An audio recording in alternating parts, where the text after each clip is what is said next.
Thanks for joining us on Chicago Tonight. I'm Brandis Friedman. Here's what we're looking at.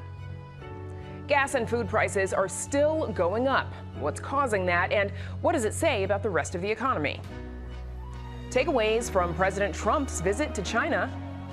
In 1986, there were only about a dozen piping plover pairs left in the Great Lakes. And piping plover eggs are spotted at Montrose Beach and in Waukegan. We explain what their presence means for conservation efforts. First off tonight, Alderperson Jesse Fuentes is suing the federal government over an incident with two federal agents. The case stems from last fall during the Department of Homeland Security's Operation Midway Blitz, when immigration agents handcuffed and detained her. The 26th Ward alderperson says she was advocating for a hospitalized constituent who was in ICE custody at the time and claims agents physically shoved and threatened her. Fuentes was released outside the hospital. We have more of this story on our website. Chicago's 45th Ward Alderman Jim Gardner says his lawsuit against the city is about transparency and accountability. He's accusing the city, its Board of Ethics, and now former Inspector General of allegedly conspiring to charge him with an ethics violation and drive him out of office. This is about the hearing officer being asked by the city if he could make his decision private, all while leading up to the case, they made this public. This is about transparency and accountability. And to be frank, what price can you put on that? What price can you put on your reputation? Gardner says the city and Inspector General suppressed evidence and used false testimony in an investigation that found Gardner used his position as alderman to retaliate against a neighbor who'd been critical of him. That Board of Ethics ruling was later overturned. The far northwest side alderman is asking a jury to award him at least $1 million in damages. The Chicago Law Department declined to comment on the lawsuit, saying it has not yet been served and doesn't comment on pending litigation. Northwestern University's next president will make university history as its first Asian American president. The school's Board of Trustees today announced that Meng Chiang will become the university's 18th leader. Chiang has been at the helm of Purdue University since 2023, where he's credited with expanding researching activity to more than $1 billion, creating industry partnerships, and advancing major initiatives in tech, health, and business. He starts his new gig on July 1st. Up next, what's driving rising gas and food prices? That's right after this. Chicago Tonight is made possible in part by the Alexandra and John Nichols family, the Polk Brothers Foundation, and the support of these donors.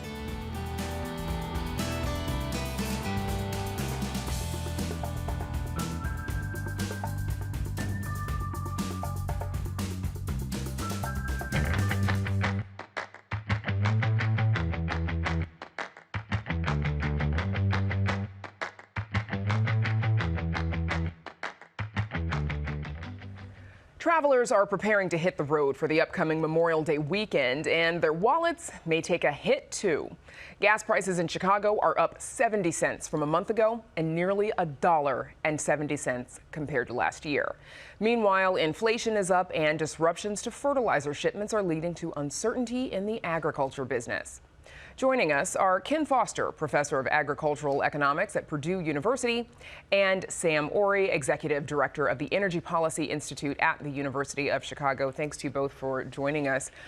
Sam Ori, how has the war in Iran affected oil and gas prices? Well, this is the biggest disruption in the history of the oil market, so it's pretty significant. The global oil market is about 100 million barrel a day oil market. You have about 20 million barrels a day or so going through the Strait of Hormuz. So there's really nothing that compares to this. The oil market is down something on the order of 1.2 billion barrels over the course of the crisis. And so this has led to a massive increase in oil prices already, from about $60 a barrel before the crisis to now today around $110 a barrel. So it's been a pretty significant impact. On that, Sam, can you explain how oil markets settle on a global price? It's supply and demand. It's a global market. It's the sum total of all of the supplies that go into the market on any day, and demand, and the cost of drilling the next well to meet demand. And so It's really one of the most fluid, one of the most liquid markets in the world, no pun intended. And, I think a question that a lot of Americans have, I can imagine, and probably many Chicagoans, is, given that the US is such a massive producer and a massive exporter, why are prices so high here? And it really just speaks to the global nature of the oil market. Essentially, a disruption like this that happens anywhere in the world affects prices everywhere. The United States, although it is a massive producer and a massive exporter, is also an importer of oil. And these are just fundamentally global markets. And so the price that gets set in the world market is the price that essentially, short of or adjusted for location and for shipping costs, is the price that we pay here in the U.S. Ken Foster, how is the Strait of Hormuz closure affecting farmers?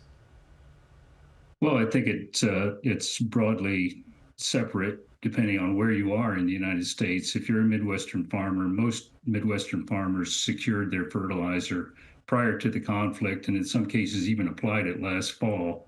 And so those fertilizer prices aren't the prices that they're paying. If you go to the South, it's a little different. The culture there is a little different, and so some Southern farmers would not have purchased their fertilizer for this year's crop. And of course, they're facing these higher prices for fertilizer. At the same time, the conflict arose right at the beginning of planting season. So most of the plans were in place, and there's been very little disruption to farmers' plans for the 26 season. I think, the thing to watch is the duration of this conflict. And if it goes on into the fall and starts to affect the 27 crop planting season, then I think we're going to see some changes in how crops are grown, where they're grown, and which crops are focused on by farmers as they make adjustments and try to avoid high fertilizer prices. Then it sounds like you're saying the oil price shocks that we're seeing right now might not be directly impacting food prices. Yeah, no, I mean, they are, or they will be, but not through that channel. So they're more likely to affect food prices through the energy portion of the retail food dollar, which is mostly around transportation, processing, and the cold chain, keeping things cold or frozen, not directly through farm prices or farm fertilizer prices. Sam, if the Strait of Hormuz, of course, if that closure continues on for another month or two, what then might we see happening to oil prices? Well, I think you're going to see prices continue to go up. You're really starting to see in this market the kind of the buffers, the brakes on the market really start to erode. One reason that prices haven't gone up as much as many people suspected or expected that they would at the beginning of the crisis is that the oil market was in a state of surplus. There was lots of inventory at sea. There was sanctioned Iranian barrels at sea, sanctioned Russian barrels at sea that bought the world several days of supply. There's lots of commercial inventories in the U.S. and other parts of the world that bought the world extra days of supply. But those inventories are starting to come down, and I think it's a real question of how quickly we get to a resolution of the crisis. The most important thing to bring prices down is going to be opening up the Strait of Hormuz again.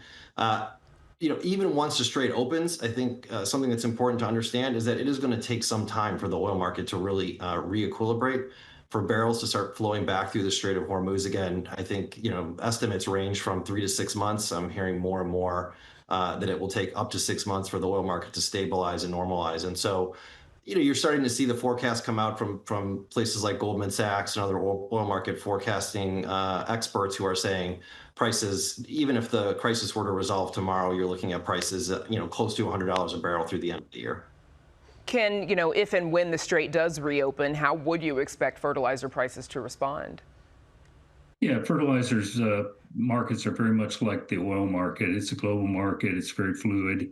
There will be some delays, matters of weeks as new inputs surface to the United States and to Western Europe, where they get turned into fertilizer. But we would expect it to stabilize in a relatively few weeks or months back to normal. So again, the timing of the resolution is super important here, because if it gets resolved in time for farmers to begin making the 27 crop decisions based on lower fertilizer prices or the prospect of lower fertilizer prices between now and next spring, then it takes a lot of relief off of that channel in terms of retail food price inflation.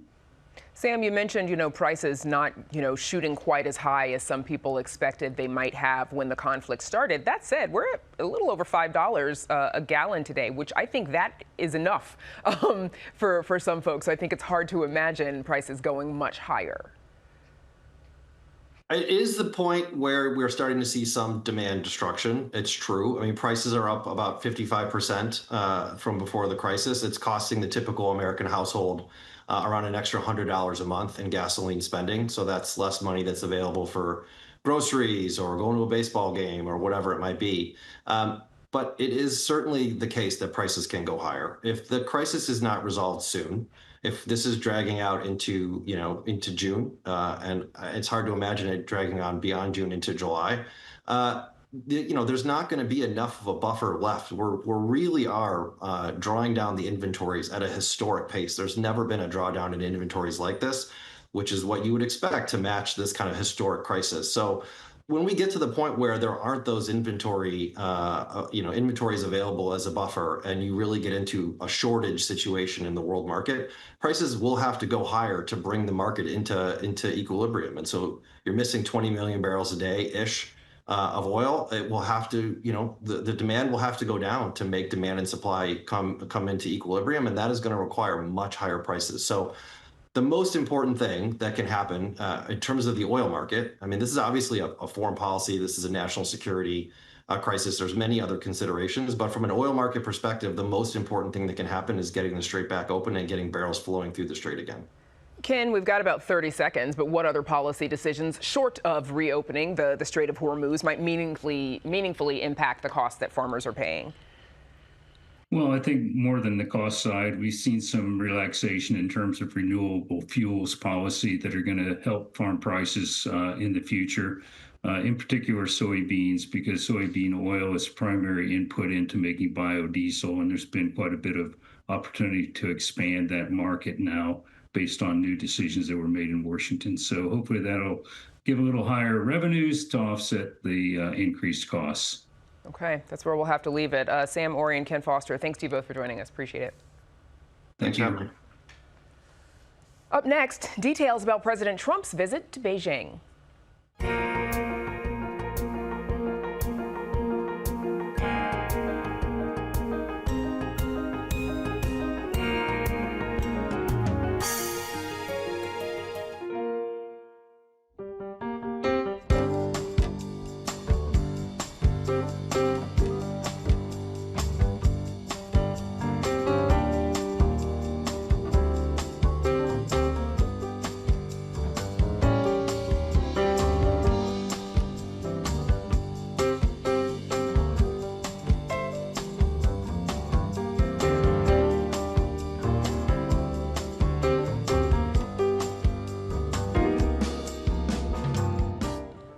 An exchange of niceties and kicking the can down the road. That's how analysts are describing last week's Beijing summit between President Donald Trump and Chinese President Xi Jinping. While the two leaders reached some agreement on trade deals, questions still loom large over Taiwanese independence and which country will emerge as the dominant world power for decades to come. Joining us to break down the summit is Raymond Kuo, Vice President of Research for Geostrategy and Diplomacy at the Chicago Council on Global Affairs. Raymond, thank you for joining us. Thank you for having me. So break down the goals that each country had for this summit, please. What did China want? What did the U.S. want? Sure. So on both sides, they were looking for some kind of economic engagement. The Chinese are facing a long-term economic malaise, and really they're trying to grow their way out of it using exports. Of course, in order to do that, you need access to the U.S. market. So the tariffs that we imposed on them, I think at the highest last year was 145%, somewhere around there, meant that they really couldn't access the market. On the U.S. side, we're obviously dealing with a host of economic issues right here, including oil prices because of the Iran war. And so finding ways to get cheaper goods, there's hopefully an opportunity for a meeting of the minds where we can kind of de-escalate from the tariff wars that are going on and get back to doing business as usual. Which country would you say accomplished more of its goals? Probably China, unfortunately. I think the Chinese, starting with the United States, usually we coordinate these engagements through an interagency process where the State Department takes the lead, and then we'll get the Commerce Department, Treasury, DOD all on board saying these are our priorities in X, Y, and Z order. that really didn't happen. And in advance of the summit, we didn't have the mid-level bureaucrats going out there and kind of hacking away at the easy, low-hanging fruit. So instead, it was kind of a free-for-all. Everyone went over there all at once. Everyone was trying to advocate for their key positions. Whereas on the Chinese side, they did all that homework. They had a clear sense of priorities, knew what they wanted to ask for, and really also set the agenda by saying Taiwan is going to be our top priority. All right, let's talk about Taiwan, because of course that is a big, we knew that was a big point of discussion. Remind us of the geopolitical significance that Taiwan holds for the U.S. Sure. So Taiwan is part of what we call the first island chain. This is, goes from Japan, Taiwan, Philippines, all the way down. And it's really kind of the barrier that keeps China contained within its own region. Taiwan is a critical linchpin to that. General MacArthur called it an unsinkable aircraft carrier and submarine tender. And so it's a critical geostrategic node. Also, there's economics. About 90% of the most advanced semiconductors in the world are made in Taiwan itself. And so if the Chinese were, for example, to capture Taiwan, they would have not only a strong geostrategic stronghold, but also possession of a really important critical commodity in global supply chains. Where did the two countries land on Taiwanese independence, and how did that conversation go? Yeah, so I mean, the summit itself didn't seem to address that. There wasn't like there was a readout or a public statement. But Trump's interview with, I think, Bret Baier on Fox News after this, that's really where a lot of this came out. And unfortunately, at least in my view, Trump was parroting quite a lot of the Chinese government's talking points, saying that, look, it's really the Taiwanese that are causing problems in the strait, even though the Chinese have launched multiple military operations, soft blockades, you name it. And then, I think perhaps the worst thing in my mind is that Trump reiterated his belief that that Taiwan had stolen the U.S. chip industry. Just not true at all. But that this was almost kind of retribution for saying, like, you should give it back to us, and maybe we'll consider defending you or supporting you. What does that tell you? Does that signal sort of a shift in U.S. policy around Taiwan if the president is saying this? Well, both Trump and Secretary of State Rubio, especially Rubio, mentioned a couple times that U.S. policy on Taiwan hasn't changed. Maybe. I mean, technically that might be true, but we really have to see what happens when, with what Trump decides to do with the arms sales package. With the 6 assurances, some of these assurances we give to China as well as Taiwan, we said that we would not pre-clear or negotiate with the Chinese over arms sales to Taiwan. It seems like that may have actually occurred during this meeting, or that at the very least the Chinese have given the Trump administration a talking point to say, maybe we should hold off on some of these sales. Leading up to the summit, experts expected the two leaders to discuss AI and access to advanced AI technologies, but readouts from both countries did not highlight AI as a central topic. Did they miss an opportunity here? I don't know. I mean, I think there was an announcement that the U.S. has allowed 10 Chinese companies to purchase NVIDIA's second most advanced chip. Now, Chinese AI models tend to work on efficiency as opposed to raw computing power. But even so, getting access to those chips will be a huge boon for those particular Chinese companies. The fact that Jensen Huang, I think, evidently flew from California or somewhere, met up with Air Force One in Alaska, it strikes me that this was, one, an opportune moment for him, but two, it also means that it wasn't really coordinated in advance. Going back to that question about the interagency process and the kind of advanced work, if you're going to have a CEO of a company show up last minute on a trip, that means you haven't prepared the conversation with your counterparts in China. The two countries have also been a little bit tight-lipped about any conversation around Iran. What do we know about what came out of those conversations about Iran? So as far as I can tell, there was Chinese, at least verbal support, saying that yes, we want to have the Strait of Hormuz reopened, we want to have peace in the Middle East, but at the same time, generally speaking, I think the Chinese view this as, well, you broke it, you bought it, you have to fix this. In fact, when I think about other countries in the region, for example, the Thai foreign minister was, I believe, in D.C. a couple of weeks back. He said, look, the U.S. hasn't offered us any support with the economic fallout of this. By contrast, the Chinese and the Russians have come to us and said, if you need support, we are willing to help. And it just kind of shifts a public opinion and government opinion in the region towards China and away from the United States. Okay. Reports have also noted that Trump has been effusive in his praise of President Xi, while the Chinese leader did not seem to return that level of admiration. And we know that it is something that President Trump appreciates. And some have argued that contrast reflects a power imbalance, suggesting that Trump was seeking Xi's approval. Anything to that? Analysts reading into it? You know, I don't like to do the armchair psychologizing. I'm personally not trained in psychology, but I think there was a notable kind of point there. Yeah, I think to some extent, Trump seems to kind of acted a little bit off the cuff, right? Whereas Xi Jinping was much more disciplined about saying, you know, A, B, and C priorities. It could just be a reflection of that, where you know the relative lack of preparation on the U.S. side meant that Trump was kind of filling the void with more happy talk, for example. Whereas you know Xi Jinping was like, nope, we've got A, B, and C issues we want to talk about. Let's go down the list, and we're going to kind of give you our positions and wait for you to respond. Right, sticking to the business, which is also, I mean, a reflection of the two men's differences in style, right? We know the president likes to talk off the cuff and say what he thinks. That's exactly right. Yes, Yeah. rather than sticking to the agenda sometimes or the teleprompter. Exactly. Okay, so despite the summit yielding some, few concrete outcomes, both countries have portrayed the meeting itself as a success. Officials on both sides arguing that the talks helped reinforce stability in the relationship. Just yesterday, the White House in Beijing announced that President Xi will make a reciprocal visit to Washington in September. Does this summit mark a step towards, a more stable U.S.-China relationship? What does all of this signal? Well, I mean, I think it's not only the meeting in September. I think they're also supposed to meet twice more this year. So there's multiple opportunities for both President Trump and Xi Jinping to meet with each other. I am hesitant to say this would lead to long-term stability. One issue is kind of the credibility deficit we have here in the United States, on the U.S.'s side.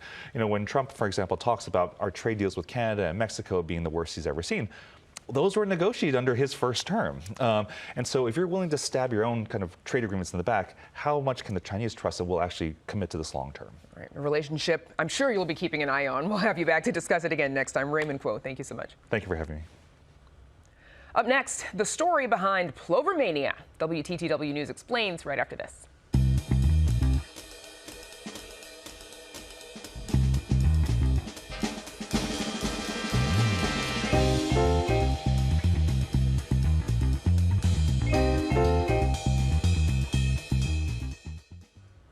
If you've been in Chicago for the past 7 summers, you know that bird lovers and many others have gone plover crazy. That's because these rare, tiny shorebirds have, against all odds, been nesting at Montrose Beach. Well, Plover Mania 2026 edition is ready to take flight. Maybe not take flight yet because it is at least in its embryonic stages. Literally, plover eggs have been laid at Montrose Beach and in Waukegan. So what's all the fuss about? Our Patty Wetley explains.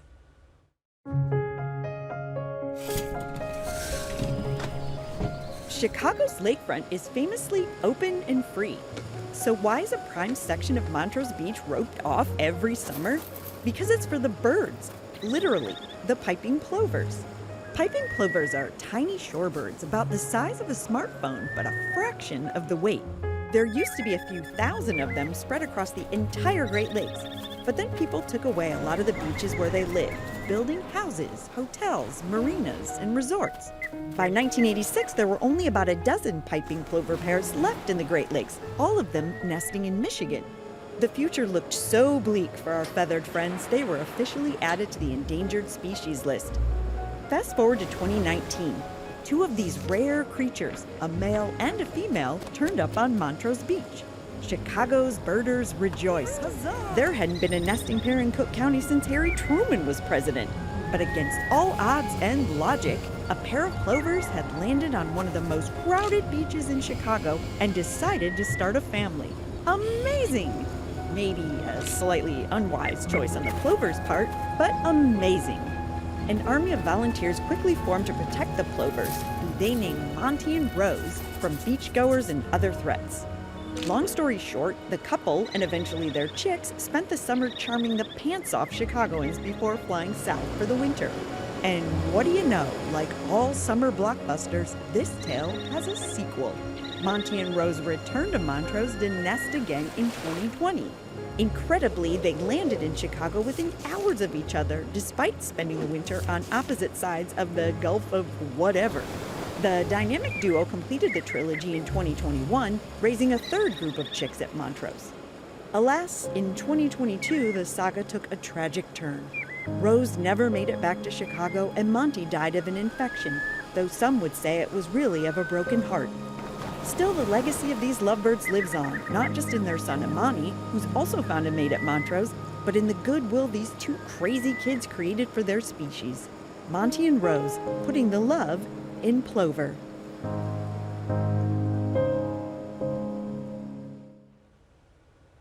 And for more on the piping plover nests, you can check out our website at WTTW.com/news. One note before we go, you are invited to join us for a WTTW News town hall about police community relations in Chicago. It's Tuesday, May 26th at 6 p.m. at Thalia Hall in Pilsen. You can reserve your free tickets at WTTW.com/events. Tickets are limited, so sign up today. And that is our show for this Monday night. Join us tomorrow night at 5:30 and 10. Now for all of us here at Chicago Tonight, I'm Brandis Friedman. Thank you for watching. Stay healthy and safe, and have a good night.